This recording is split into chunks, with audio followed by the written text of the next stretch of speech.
Le Namaqualand, une des régions les plus arides et les plus mystérieuses d'Afrique du Sud.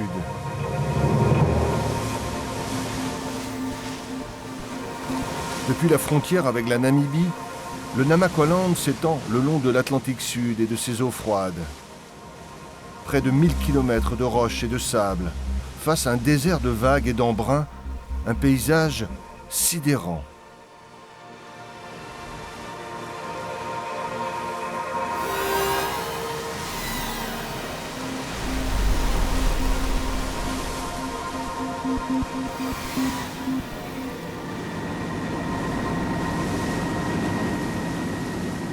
Pour Bronti, notre pilote, l'heure n'est pourtant pas à la contemplation. Dans cette région isolée, les aéroports ne sont pas légion. Alors à bord, il faut bien gérer le carburant pour ne pas risquer la panne.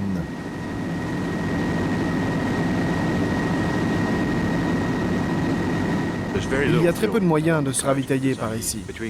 Il n'y a rien le long de cette côte, depuis la ville du Cap jusqu'à pratiquement la frontière. C'est une longue distance, donc on s'organise comme ça.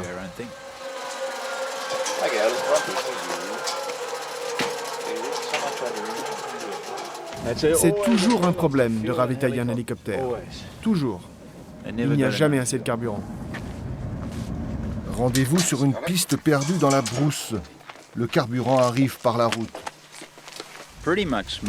J'ai surtout fait du secours médical, des sauvetages après des catastrophes, du transport d'hommes politiques pendant les élections, comme M. Mandela. J'ai fait des films, de la surveillance de feu, des vols touristiques. Et j'ai aussi volé quelque temps au Nigeria pour les plateformes pétrolières. J'ai fait un peu de tout. J'aime faire des choses différentes. C'est un super boulot, c'est génial.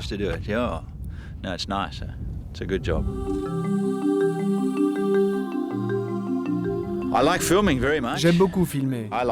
J'aime les endroits perdus, inconnus. J'aime encore plus découvrir de nouveaux endroits, mais il n'y en a plus tant que ça.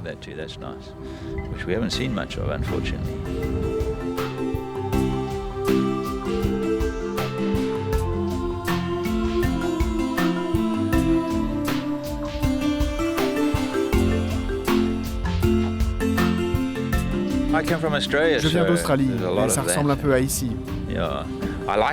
J'aime être là où il n'y a pas grand monde, là où il n'y a rien.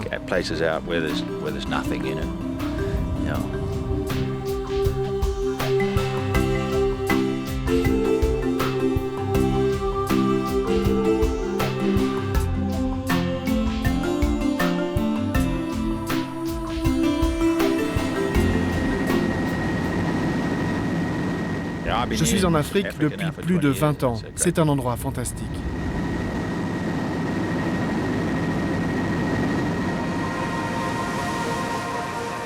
Nous voici sur la côte des Diamants, à 600 km environ au nord de la ville du Cap. Une région inhospitalière, peu peuplée, où parfois le long de la côte, d'étranges villes surgissent du désert. Ainsi Port Nolot, quelques milliers d'habitants, une cité née avec la pêche au diamant.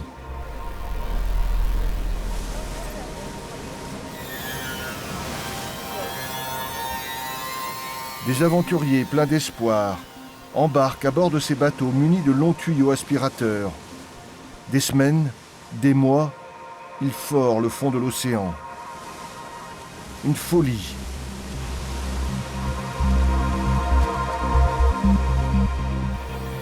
Crazy Diamond, la folie diamant. Car il faut sans doute être un peu fou, en effet, pour rester vivre ici, dans le vent, les embruns froids et la solitude.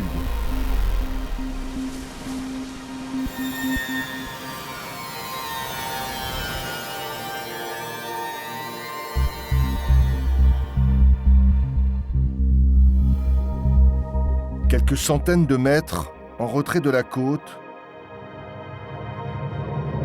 d'autres exploitations industrielles cette fois, avec des mines à ciel ouvert, inaccessibles.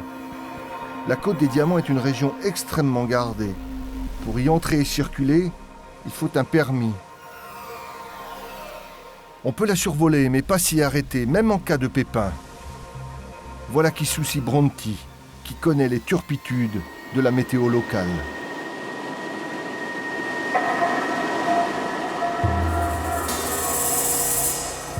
Il est 10 heures du matin, il fait beau et clair sur terre, mais d'épais nuages couvrent la côte et la mer. Impossible de passer. Il va falloir s'éloigner de notre route et se poser hors de la zone interdite.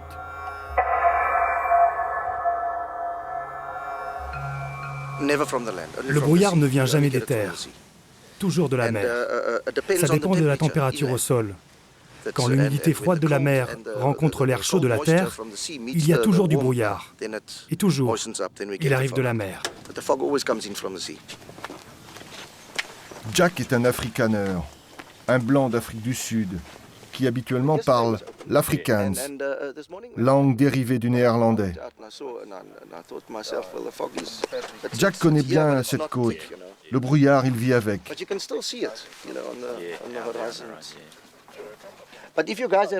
Et les gars, si vous avez un problème, je peux vous héberger. J'ai une belle maison si vous êtes bloqué.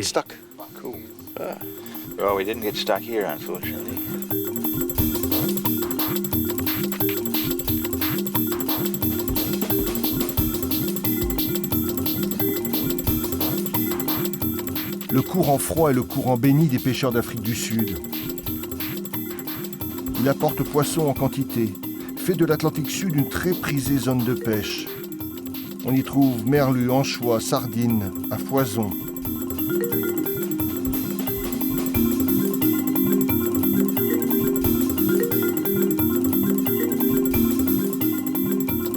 Quand les bateaux sortent, les phoques ne sont pas en reste. Ils se laissent prendre dans les filets pour s'en échapper au dernier moment, une fois repus de poissons bleus. L'eau est froide, toujours. Parfois, elle se réchauffe un peu, 14 degrés. Parfois, on est très chanceux, 17 degrés. Jamais plus, même en été.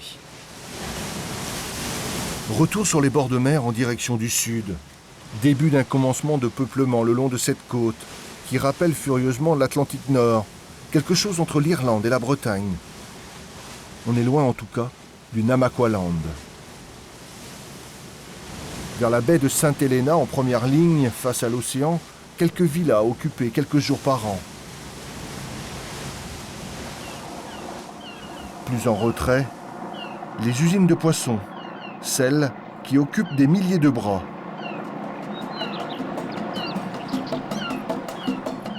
Et puis, presque caché derrière les quais, le township, mot générique qui désigne ces quartiers réservés aux populations noires, habitats récurrents que l'on retrouve dans toutes les villes d'Afrique du Sud, même les moins grandes d'entre elles.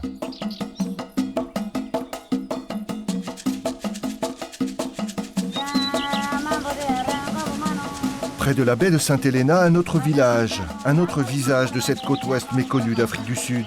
C'est Paternoster, ainsi nommé par des naufragés portugais lorsqu'ils le découvrirent.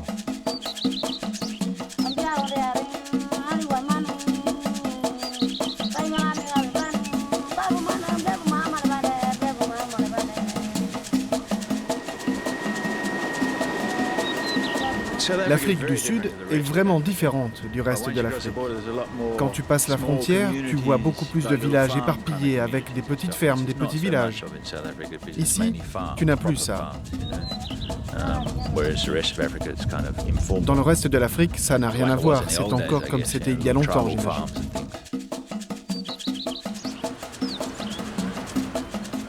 Arrivé en vue de Cape Town, le Cap, la grande métropole au bout du continent africain, c'est encore une autre Afrique du Sud qui se propose.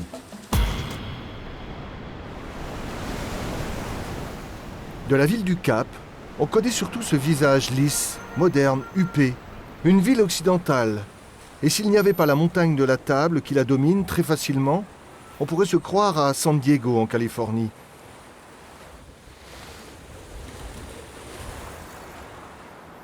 Bâti sur les rivages de la baie de la Table, le Cap compte près de 4 millions d'habitants. Une grande métropole donc. Mais seule une minorité blanche habite ici autour du port et dans les grandes artères de la ville.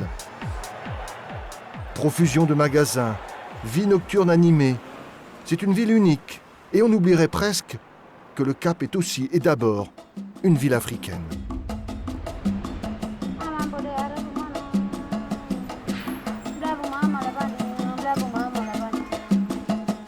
Ici, comme dans tout le pays, pendant 40 ans, les autorités avaient une obsession, séparer les gens, repousser dans des périphéries lointaines les populations noires. Il en résulte encore aujourd'hui cette hallucinante ségrégation géographique.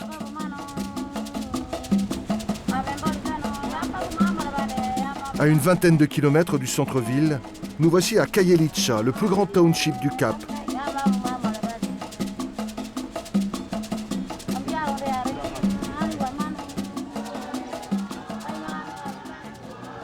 Aujourd'hui, c'est dimanche, le jour du Seigneur. Ça chante de partout. Innombrables et improbables sont les lieux de culte ici.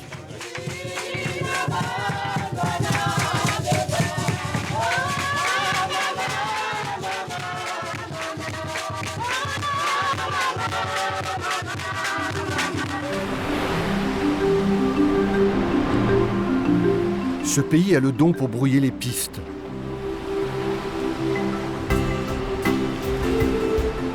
Loin des buildings et des cabanes en tôle, des autoroutes et des voies ferrées, la ville du Cap dispose d'une carte secrète, naturelle celle-là. Sa péninsule qui finit tout droit dans l'océan Atlantique.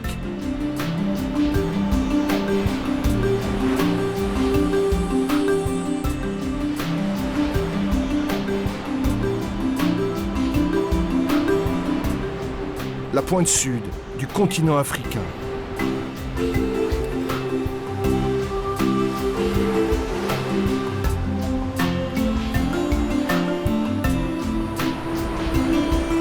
Le parc national de la montagne de la Table appartient à la catégorie des sites très prisés par les touristes.